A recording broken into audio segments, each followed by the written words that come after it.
student, write down the statement that at infinite dilution the equivalent conductivity of Pa2 positive and Cl negative are 127 and 76 ohm inverse centimeter square per equivalent, or equivalent inverse we can say. The equivalent conductivity of BaCl2 at infinite dilution, options are given. I have selected 279.5 ohm inverse centimeter square equivalent inverse. So 279.5 is the correct answer. D is correct option. How do I calculate it? I will tell you.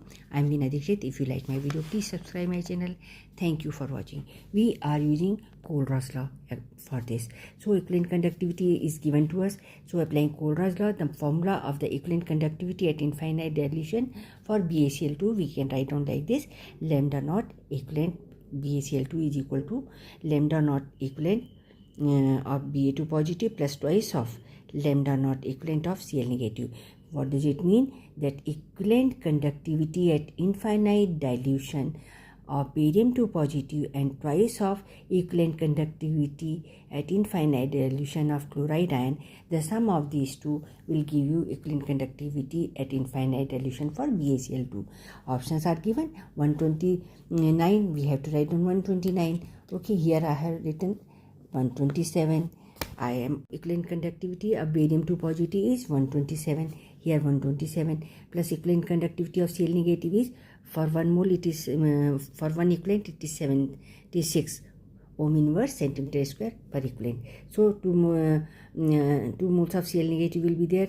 2 equivalents of Cl, not moles, 2 equivalents of Cl negative will be there. So I write down 2 into 76, 2 times 76.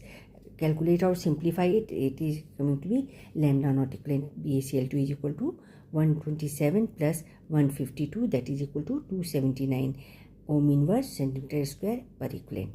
So approximately it is coming to be here. Some data they are giving, in decimal form. It is mentioned not here in the given data, so it is the nearest. So 279 is correct option. Again I will repeat, according to Kohlrausch law, lambda naught equivalent, that is molar equivalent conductivity at infinite dilution, just similar to molar conductivity. No need to worry.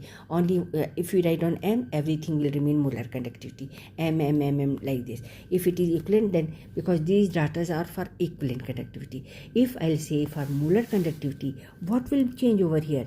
How many electrons are transferred over here?